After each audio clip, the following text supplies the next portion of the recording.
Have you ever been so excited to start a project that you dive right in without much, if any, prep, and you just hope that that doesn't cause issues for later? Or the opposite, where you spend all your time preparing but never really getting started? I have been in both situations many times. And one example I want to share is related to a hobby of mine, which is knitting. And in actual fact, I have, I've been knitting for about 10 years. And this is something that I love to do. And over the years, I've gotten pretty good at it.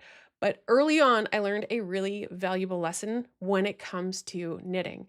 And that is that every time you buy a pattern, and maybe you don't knit, but you've had other issues where you get patterns in advance and they want you to do some preparation before you get started. But you're so excited to get started that you just dive in and it's like, I just want to start knitting. I don't need to do the test swatch. Now, if you've never knitted, a test swatch is basically a way, it's a square. It's a 4 by 4 inch square that you're supposed to take your time, knit the square using the pattern that you're going to be knitting, and it should be 4 by 4. If it's not, it means you're using the wrong combination of yarn and needles. So typically you just change the size of needles. When I first started knitting, I never did a test swatch. I just grabbed the needles they told me and the yarn, and I just started making projects. And at first, because I was starting really simple with things like scarves and blankets, it didn't actually matter that much. So that sort of taught me I don't need to do a swatch. Well, turns out when you make clothing, the swatch is really important because it's telling you if it's going to be the right shape. And if you start and just knit away and spend hours and yarn making the wrong shape, you're going to be poorly disappointed. And there are a lot of people in the comments that will try a pattern and say, this is why you always do a swatch, because maybe they make a sweater that is 3 times too large, or that's really wide and kind of fat, or really short. So the point is, often we're excited to dive into something and we decide to cut some corners. Someone recommends we do something in order to set ourselves up for success, but we're just interested in getting started. And once you've learned the hard way, you typically will start to pay attention. Now, another example where this has happened, where I've just kind of rushed into things, is when I thought I'm going to start to learn to run. I've got running shoes. I know you could start doing some, run a little bit, walk a little bit. I'll just try that, having no idea that the way I was approaching it was going to get me injured. And sure enough, I ended up injured. I ended up in physical therapy. And that's when I started to learn about more important things like, what is the way to build up slowly without getting injured? How do you land on your foot? These are all things I didn't know. Now, in my professional life, I've had a lot of projects that just never got off the ground because I was stuck in that preparation phase. I would plan, gather ideas, research all my options, and I just never felt like I was ready enough to get started. And so those projects just never really got off the ground. Now, whether you are familiar with any of the stuff I'm talking about or not, there are just many projects or pursuits where there is this initial phase to set yourself up in order to be ready for taking action. Now, in the momentum formula, I talk about this idea of having a method. This is your plan, or you could call it your process or your system, whatever you want to call it. But it's about knowing what to do, how to do it, and also the implementation. So, when and where is this going to happen, and what tools are you going to use? Sometimes it's not that complicated, but it still needs to be complete. Other times we do need more preparation. And this is especially if you're doing something brand new and you don't have all the answers to this. So you don't know exactly what to do, how you're going to do it. Maybe you don't have all the skills and you're not sure how much time this is going to take. There is that initial phase, and it's the sort of method before the method. In other words, it can take a little bit of time to figure out what your method will be. And the way I like to think of this is like a gap. So I've got a little depiction. If you want to imagine that you are standing on the edge of a cliff and you need to cross over to the other side of this sort of gap in order to start. And in order to get there, you need a bridge. And I like to think of this initial prep step as a bridge, that you are actually creating this little bridge across so you can get started. And you only have to do this really once. And yes, you might iterate, you might change and have those different dynamics. But what is this bridge? What does this look like that you're going to cross so that when you get to the other side, you are ready to get started? Now, let's use a few examples. Let's say you are going to use a brand new project and task manager, Well, the bridge is that you need to download it. You need to probably watch a couple of tutorials and figure out how it works. And then you'll also need to load your initial projects and tasks. Then you are ready. You've crossed that bridge and you're ready to start using it. Over time, you might learn new techniques or tricks, but there is that initial bridge you need. Let's use a different example. You are going to a gym and you want to use strength training and use the machines.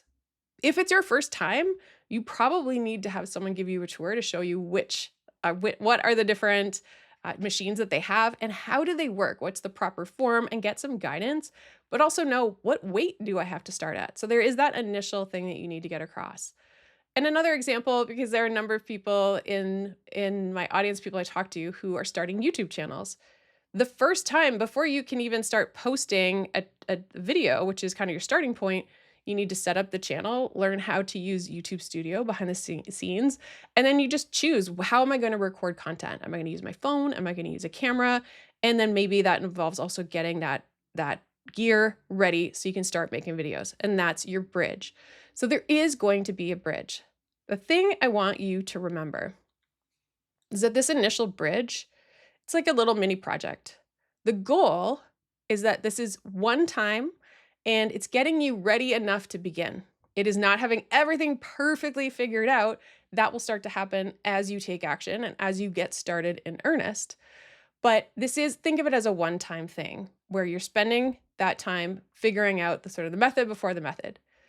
The second thing is that there should be a clear time limit on this. And you can ask yourself, how much time do you realistically need for this to happen? And how much time do you have to actually work on it?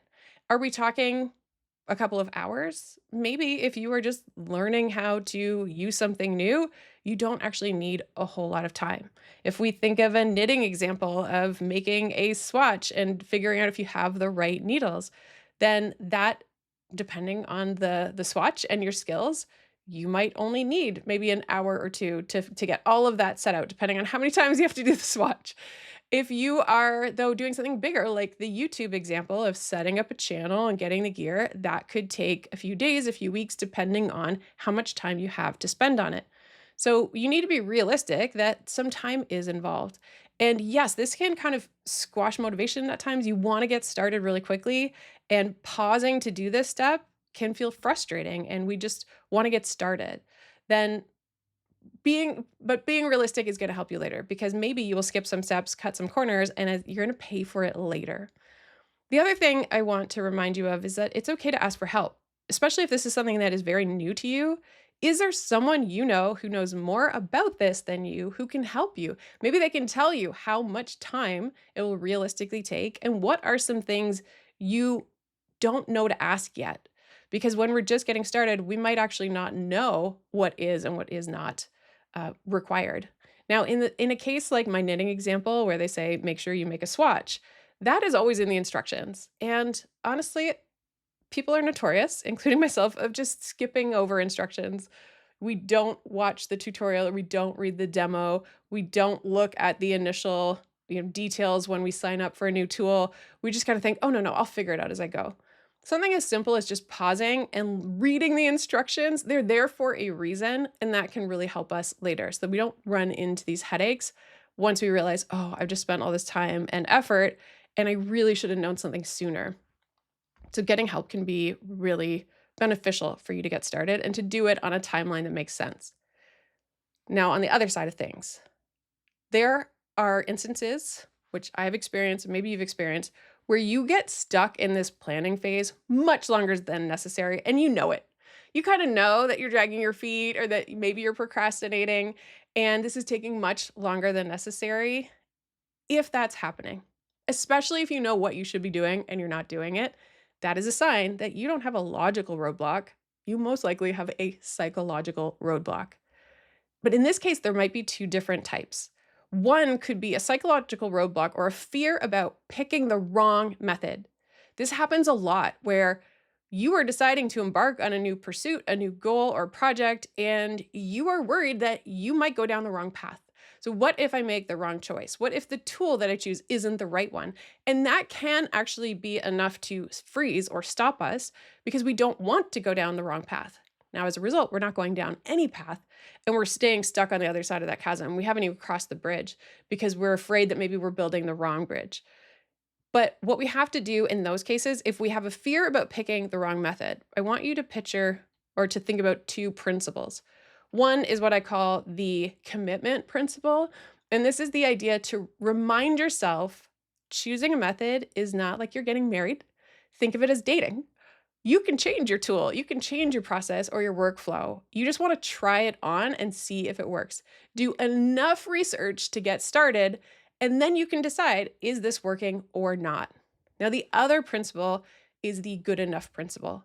And this is having enough information so that you're at least ready to start.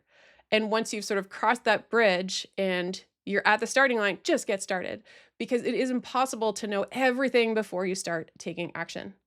If I say I want to figure out how to be the perfect knitter without ever putting yarn on a needle, that doesn't work. Same with if you wanted to be a photographer, but I never actually took a photo. We know that you will get better once you actually start, and you'll figure out, is this the right tool for me once you start? So start with good enough. It's never going to be perfect. We cannot, in theory, have everything perfect before we get started. Now, what if the fear is actually more about taking action? So you actually know the method you want. You're not worried about the method you're choosing. You're just stopping yourself from taking action because you're worried overall. Well, what if I try and I fail? Or what if I'm just fooling myself into thinking this is going to be a good idea? Or what if this does work and I don't like who I become, or I can't really handle what is going to happen on the other side of this if this actually works? Those are examples of just an overall fear. This is where you have to address your mindset on the whole about what it is that you are pursuing. And this is where we need to do that work to explore your why not. So, what is getting in the way? We have two versions of ourselves: the desired identity, the place we want to go. And then we also have this dreaded identity of, well, okay, but this is the version I'm avoiding. So, we need to start to explore and understand the why not, and then start to say, okay, why do I believe that? Why am I afraid that the bad thing is going to happen? And is it possible that there's another way to look at this? All told, the whole reason I share this is because this middle in between phase, this initial setup phase, this bridge phase, it can be a bit of a trap for some of us where we get stuck there. But other times, people just kind of want to cut corners and then they pay for it later. So it's really about finding that sweet spot of what is enough preparation. So I'm ready to start. I'm starting on the right foot. I have clarity. I have a complete method, but I'm also not getting stuck there indefinitely and not taking any action.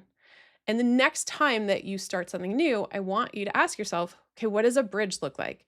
How do I get from right now to that start line so I can start taking consistent action that's clear and I know exactly what I'm going to do when it's time to take action? Now, that also brings me to an update about my current momentum experiment.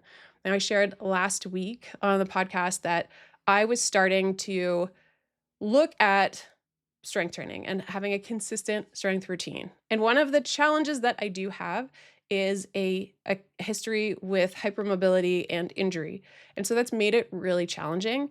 And one of the issues that I have is, what is the right method that I should be using? There are a lot of ways for you to get stronger. They don't all look the same. It does require some sort of resistance training, but that can look different. And as I've been researching what works for people who are hypermobile and who are prone to injury, I have noticed that a couple of things keep coming up. And one is Pilates, and another is kind of similar with bar, where they're not really heavy weight bearing, but they can still be effective at building sort of that core and that foundation.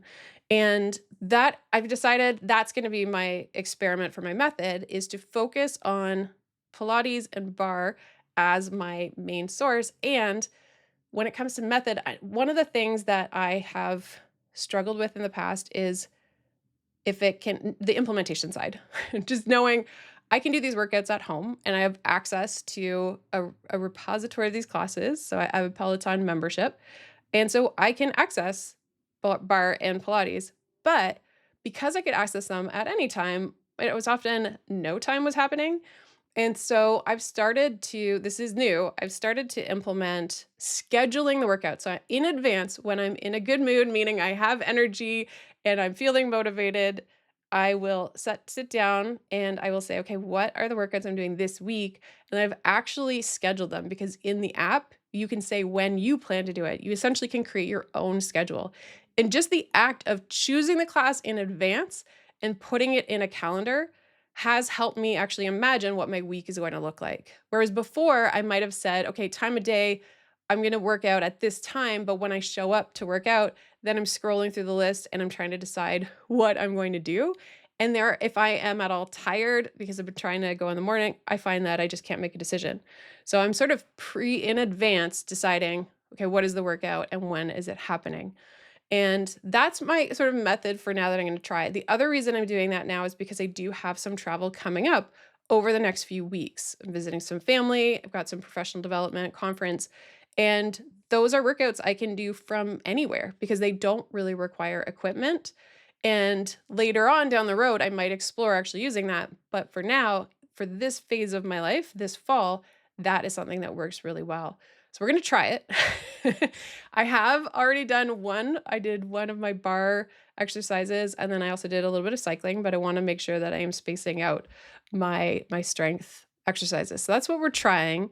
Next week I'm going to share a little bit about mode and I have a really nerdy experiment I've been doing actually for a while now to try and help me stay accountable with it's a form of external expectations and I'm going to take a picture and I will share that picture next week for this. It's definitely an experiment. I've got mixed feelings on it, but I'll share a little bit more about that next week when I come back.